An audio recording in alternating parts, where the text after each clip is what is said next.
जमान की शुरू में काफ़ी काम किया लोगों ने, बीच में काफ़ी कोताही आई। वज़ीर आला रेगुलर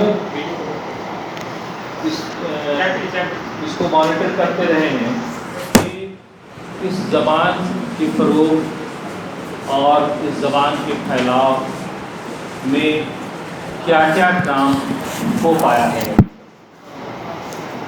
काफ़ी दिनों तक हमारे पास कहने के लिए, देने के लिए कुछ भी नहीं था, लेकिन मौजूदा डायरेक्टर इम्तियाज़ अहमद करीमी साहब के आने के बाद से इसमें काफ़ी तेज़ी और काफ़ी सख्ती भी आ गई। पहले सिर्फ उर्दू मुलाज़मीन इससे मुंसलिक थे, लेकिन धीरे धीरे उन्होंने उर्दू अदारों को भी इसमें शामिल किया, जिसमें उर्दू स्कूल हैं, मदारिस हैं और उर्दू के जो दूसरे इंस्टीट्यूट्स हैं, इनके भी ज़िम्मेदारों को, इनके उस्ताद को और जो उलमा हैं उनको भी इन्होंने जोड़ने की कोशिश की है। और ये रिव्यू के दौरान, मॉनिटरिंग के दौरान ये बात सामने आई कि बुनियादी सतह पर उर्दू कमज़ोर हो रही है, इसलिए उर्दू आगे फैल नहीं पा रही। यानी कि जड़ अगर कमज़ोर हो गया तो दरख्त मजबूत नहीं हो सकता।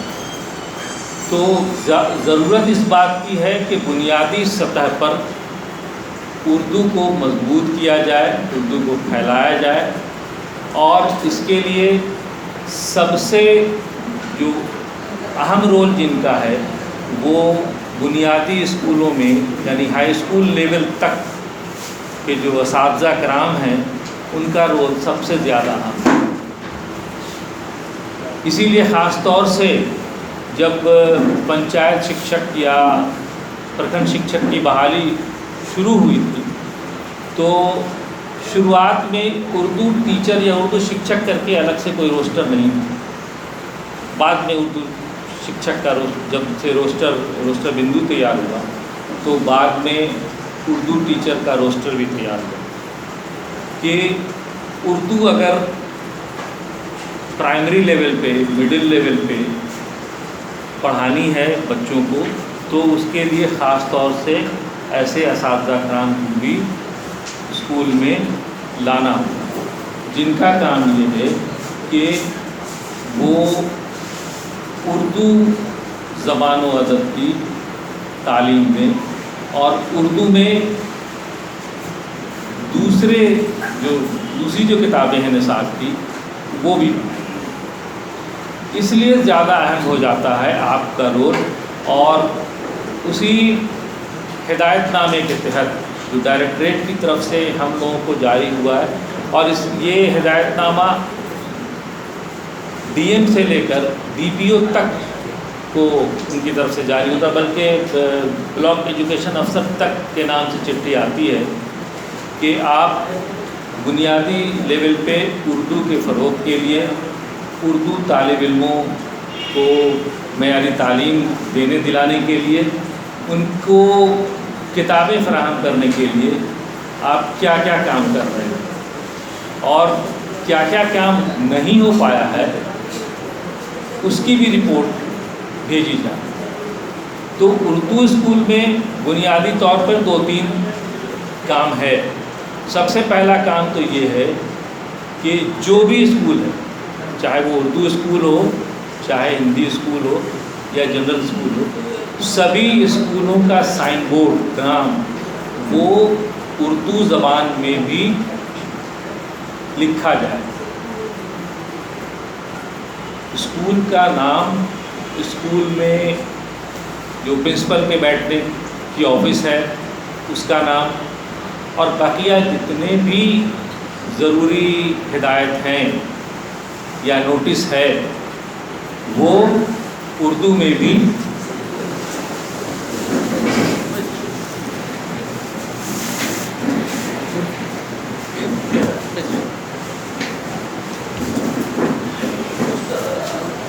हम अपने मोअज़्ज़िज़ वीडियो साहब का इस्तेमाल करते हैं आज की इस मीटिंग में। मैं आपको बता दूं कि हमारे वीडियो साहब उर्दू से मुंसलिक कामों में बढ़ चढ़ कर हिस्सा लेते हैं, बल्कि हम लोगों को हमेशा ये हिदायत देते रहते हैं कि आप ये काम कीजिए, ये बैनर, ये पोस्टर, ये हिदायतनामा आप उर्दू में भी छपवा करके सटवाइए, बंटवाइए और इसको फ़रोग़ देने में आप लोग आगे बढ़िए। इलेक्शन के दौरान स्वीप जो प्रोग्राम चला हम लोगों का, तो इन्हीं की कोशिश की वजह से, इन्हीं की हौसला अफजाई की वजह से हम लोग हिंदी के साथ साथ उर्दू का बैनर, उर्दू में भी पूरे स्वीप प्रोग्राम का, इलेक्शन अवेयरनेस प्रोग्राम का सारा बैनर्स, पोस्टर्स, प्ले कार्ड लेकर गांव-गांव घूमे थे और ख़ुद भी घूमे थे वीडियो साहब हमारे साथ। तो ये इनका बहुत बड़ा रोल है और इनकी हौसला अफजाई की वजह से हम लोग बहुत सारा काम कर पाए हैं और इंशाल्लाह आगे भी करते रहेंगे। तो यही दरख्वास्त है आप लोगों से, और ये हम लोगों के लिए बड़ी खुशकिस्मती की बात है कि हमें इस ब्लॉक में इस ऐसा रहनुमा मिला, तो हम इनकी कदर करते हैं और इनका शुक्रिया भी अदा करते हैं। और हमारे लिए भी ये ज़रूरी है कि हम इनकी रहनुमाई से फैज़याब हो लें, क्योंकि हर जगह इतने सपोर्टिव ऑफिसर्स कम मिलते हैं। तो मैं ये कह रहा था कि आप बुनियादी तौर पे जो अभी फ़िलहाल काम है वो ये कि उर्दू में भी सारे साइन बोर्ड शुरू करें लिखवाना। हर जगह अवेलेबल है पेंटर, आप लोगों के भी कांटेक्ट में होगा, या आपके कांटेक्ट में नहीं है तो मिस्टर बाबू से भी बात कर सकते हैं आप। उन्होंने लिखवाया है अपने गांव, अपने मोहल्ले में जो उनका स्कूल है, और बहुत शानदार लिखा है उसने। तो उनसे मिलकर बात करके लिखवाना शुरू कीजिए। रही बात कि प्रिंसिपल आपको अलाउ नहीं करते हैं या फ़ंड देने से मना करते हैं, तो ये सब एक्सक्यूज़ है और ऐसा कुछ नहीं होता है। हम लोग भी जब मीटिंग में जाते हैं पटना, तो बहुत सारे लोग 1000 किस्म का एक्सक्यूज़ लेकर के पहुंचते हैं, लेकिन 99% लोग काम करके पहुंचते हैं। ऐसे में उनका एक्सक्यूज़ कोई काम नहीं आता। जब हम यहाँ आए थे तो यहाँ भी ब्लॉक में ब्लॉक का नाम लिखा हुआ नहीं था। ब्लॉक के बाकी जो चैम्बर्स हैं उनका नाम उर्दू में लिखा हुआ नहीं था। बाकिया जितनी भी ऑफिसेज हैं उनका नाम उर्दू में लिखा नहीं था, लेकिन मुझे किसी ने नहीं रोका। बल्कि जब मैंने इस काम को शुरू करने की कोशिश की और बात की, तो सबसे ज़्यादा हमसे ज़्यादा एनर्जेटिक हमारे ऑफिसर्स रहे, हमारे कलीग्स रहे, और उन्होंने हमारा बढ़ चढ़ कर के साथ दिया। हम जितना भी काम करते हैं अकेले तनहा नहीं कर सकते हैं। इतने बड़े ब्लॉक में बहुत सारा काम हम लोगों ने किया है। सारा काम हमारा बाकी दूसरे लोगों ने किया है। बैनर लेके दूसरे लोग घूमते रहे, बैनर को साटने का काम दूसरे लोगों ने किया। तो ये इस बात को भूल जाइए, आगे बढ़ने की कोशिश कीजिए, एक कदम आगे बढ़ाइए। रहा सवाल ऑब्स्ट्रक्शंस की, तो ये आता रहता है। आपके घर में बहुत सारा ऑब्स्ट्रक्शंस आता रहता है। आप कोई काम करना चाहते हैं तो घर में बहुत सारी बातें होती हैं, तो उसकी वजह से वो काम नहीं रुकता। काम करने का जज्बा रखिए, काम इंशाल्लाह ज़रूर होगा। दूसरी चीज़ ये है कि किताबों की फ़राहमी पे ज़ोर दीजिए। इसके लिए सिर्फ स्टूडेंट्स को कहने से नहीं होगा। स्टूडेंट्स से आप लोगों को तो ये भी हिदायत है कि उनके गार्जियन से मिलकर और उनको बच्चों को इंस्पायर करें कि बच्चे स्कूल आएँ। स्कूल आएंगे तो किताबें भी साथ होंगी, किताब होगी तो पढ़ेंगे, और जब स्कूल आएंगे तो सिर्फ उर्दू नहीं पढ़ेंगे, साइंस भी पढ़ेंगे, मैथ भी पढ़ेंगे, अंग्रेज़ी भी पढ़ेंगे। जब पढ़ेंगे, पढ़ना शुरू करेंगे, तब उनका ख्वाब शर्मिंदा ताबीर होगा, चाहे उनके गार्जियन का हो या उन बच्चों का हो। तो असातिज़ा की ज़िम्मेदारी सिर्फ स्कूल की चार दीवारी तक महदूद नहीं रहती है, स्कूल की चार दीवारी से बाहर भी होती है। असातिज़ा की आँखें चार दीवारी से बाहर बच्चों के घर तक पहुंचती हैं कि बच्चा क्या कर रहा है। उनको मालूम हो जाता है जब वो स्कूल में आता है कि बच्चा घर में क्या कर रहा होगा। स्कूल से जाने के बाद बच्चा क्या कर रहा होगा ये उस्ताद को पता चल जाता है जब वो स्कूल दूसरे दिन आता है। क्या उसकी एक्टिविटी से, उसके होमवर्क से, उसके एटीट्यूड से। तो बच्चों के एटीट्यूड को बदलने की ज़रूरत है। जब तक वो बच्चा उस लिहाज से सोचेगा नहीं, तब तक वो बच्चा वो नहीं बन सकता है जो उसके गार्जियन या वो बच्चा खुद चाहता है। तो सोचना बहुत ज़रूरी है, सोहबत बहुत ज़रूरी है, और ये सोहबत स्कूल में मिल सकता है, क्योंकि बच्चों का सबसे ज़्यादा प्रोडक्टिव आवर जो है वो स्कूल की चारदीवारी के बीच गुजरता है। जो वक्त सबसे ज़्यादा काम करने वाला है, सबसे ज़्यादा सोचने वाला है, सबसे ज़्यादा कारआमद है, वो आपके दरमियान गुजरता है। तो आप जो दे पाएंगे बच्चा वही बनेगा। एक बार हेनरी फोर्ड से किसी ने पूछा कि आप ये बात बताइए कि किसी दिन आप दिवालिया हो गए, बिल्कुल फ़कीर हो गए, तब आप क्या कीजिए? तो उसने जवाब दिया कि मैं किसी 5 स्टार होटल में बैरे की नौकरी कर लूँगा। पूछा क्यों, 5 स्टार होटल में क्यों और बैरे की नौकरी क्यों? उसने कहा कि 5 स्टार होटल में सारे कामयाब लोग, सारे अमीर लोग आते हैं, मैं उनको सर्व करूँगा, उनकी बातें सुनूँगा और फिर वैसे ही बन जाऊँगा, फिर हेनरी फोर्ड बन जाऊँगा। तो सोहबत एटीट्यूड को बदलता है, सोच को बदलता है।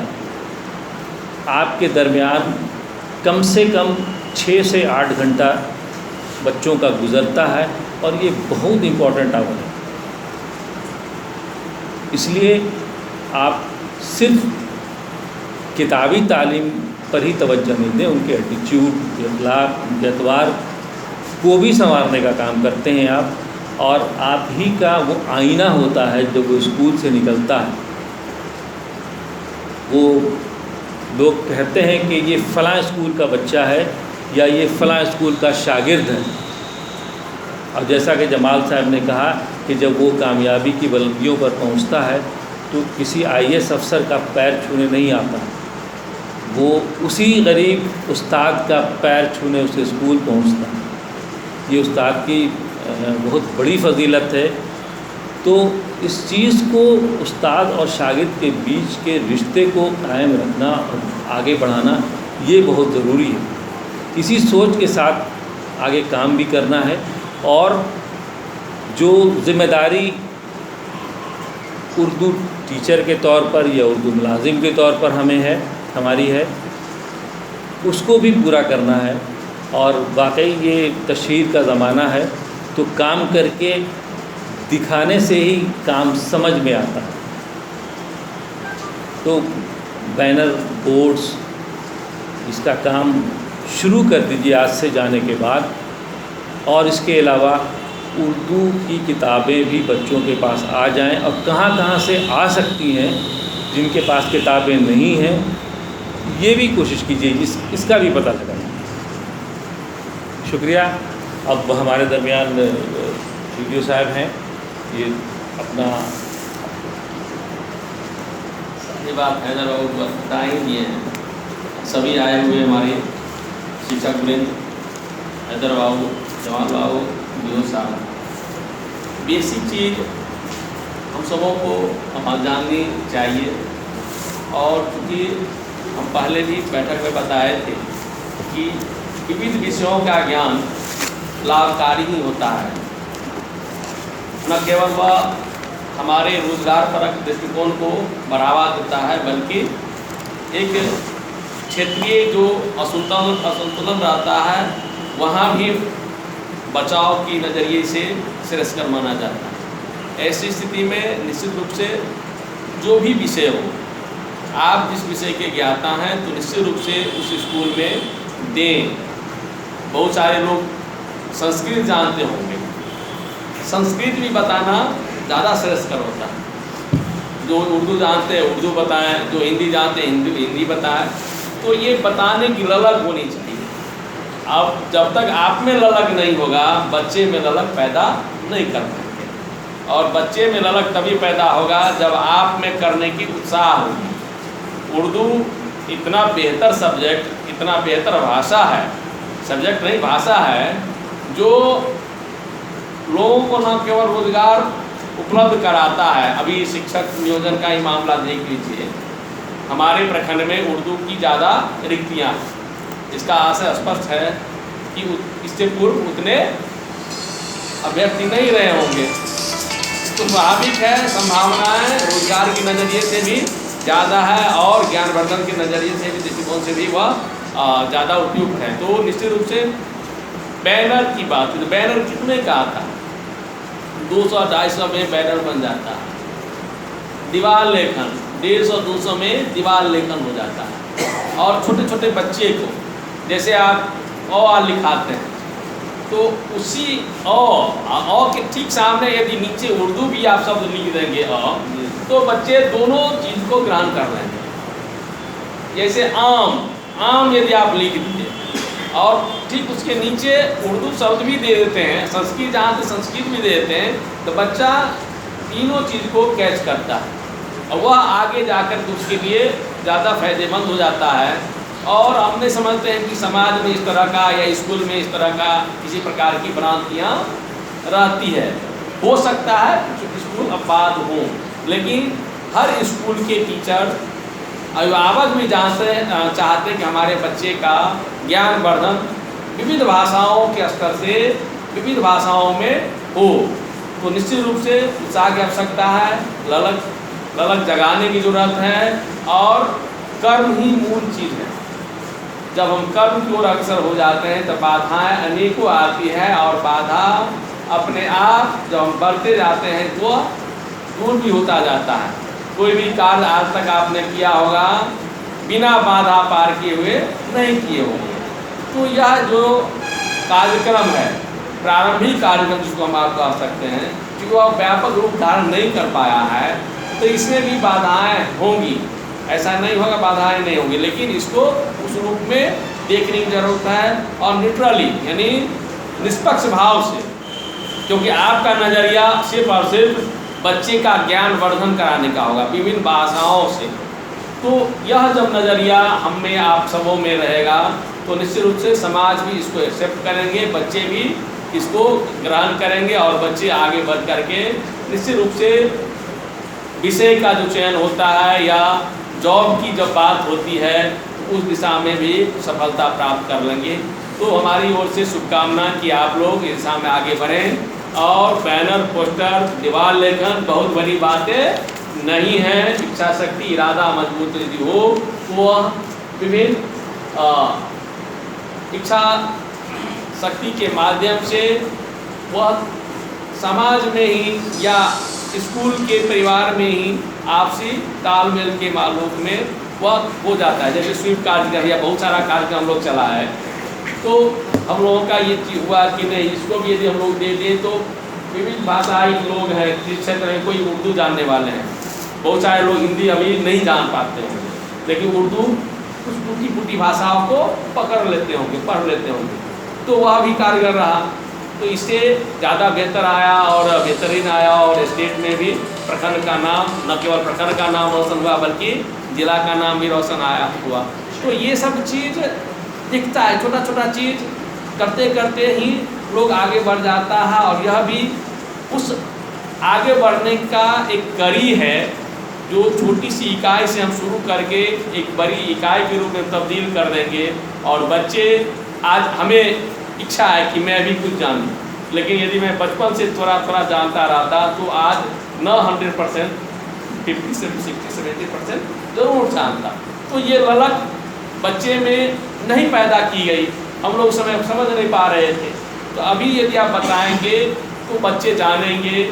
और जो सब्जेक्ट, ऐसा नहीं हर सब्जेक्ट के संदर्भ में, ऐसे भी 3 बजे के बाद यदि उसमें भी यदि दिक्कत होती है, 3 बजे के बाद आधा पौन घंटा आप लोग यदि थोड़ा सा इसमें ध्यान देंगे तो आधा घंटा उस बच्चे के लिए पर्याप्त है। कॉमन क्लास बना करके, कॉमन क्लास करके और बच्चे को बोर्ड पे बताएंगे, लिखाएंगे, तो बच्चे बड़े चाव से, नया चीज़ रहेगा बच्चों के लिए, बड़ा आसानी से ग्रहण करेगा। पिक्चर के माध्यम से ही बताओ बाबू कैसे लिखे, तो चूँकि पहला बेसिक मात्रा का ज्ञान हर हाल में उन लोगों को हो जाए, मात्रा ज्ञान के साथ साथ शब्द का ज्ञान की ओर हम लोग अग्रसर हो जाएंगे और वह हमें आगे बढ़ा पाएगा। तो इस उम्मीद के साथ कि हमारे हैदर बाबू और जमाल बाबू जो कड़ी मेहनत कर रहे हैं इस दिशा में कि न केवल हमारे प्रखंड का नाम रोशन हो बल्कि ज़िला के साथ साथ स्टेट में भी एक पहचान स्थापित हो, उसमें आप सबों का योगदान चाहिए। और इस उम्मीद के साथ बैठक बुलाई जाती है, तो इस बैठक को निरर्थक न जाने दें, इस बैठक की अहमियत को समझें और अपने अपने स्कूल में, अपने अपने समाज में, क्षेत्र में निश्चित रूप से इसके महत्ता को बताएं, लोगों में जागृति पैदा करें और या उस रूप तक ले जाएं कि बच्चे आगे भी इसे ग्रहण करके परिपक्वता को प्राप्त कर सकें। शुभकामनाएं, आप लोग आए। साथ ही एक अनुरोध भी कि बहुत सारे इसमें BLO होंगे, मोबाइल ऐप के माध्यम से हम प्रपत्र 678 अपलोड करते हैं और ऑनलाइन करते हैं। तो यह प्रक्रिया शुरू हो चुकी है। तो बहुत सारे BLO अभी भी उस मोबाइल ऐप को नहीं जान पाए हैं, तो आज भी प्रशिक्षण के लिए 10 शिक्षक को भेजा जा रहा है। इस बीच में 2-3 दिन पहले भी प्रशिक्षण यहाँ दिया गया था, तो इस प्रशिक्षण को बारीकी से प्राप्त कर लें, क्योंकि अब इसी पे काम होना है। नाम सुधार करना, नाम जोड़ना, आधार नंबर लिखना, एड्रेस लिखना, सारा चीज़ उसी पे होना है। तो निश्चित रूप से इसको भी हम लोग बेहतरीन तरीके से सीख जाएं। पहले उतना अभी सीधी बात, जब मोबाइल हम लोगों के हाथ में आया तो हम लोग मैसेज करना नहीं जानते थे, नहीं करना जानते थे, लेकिन इलेक्शन मैसेज कराना सिखाया। सबसे पहले इलेक्शन ही मैसेज कराना सिखाया लोगों को व्यापक मात्रा में। उसके बाद धीरे धीरे लोग सीखते चले गए। फिर व्हाट्सएप का दौर आ गया उसी में।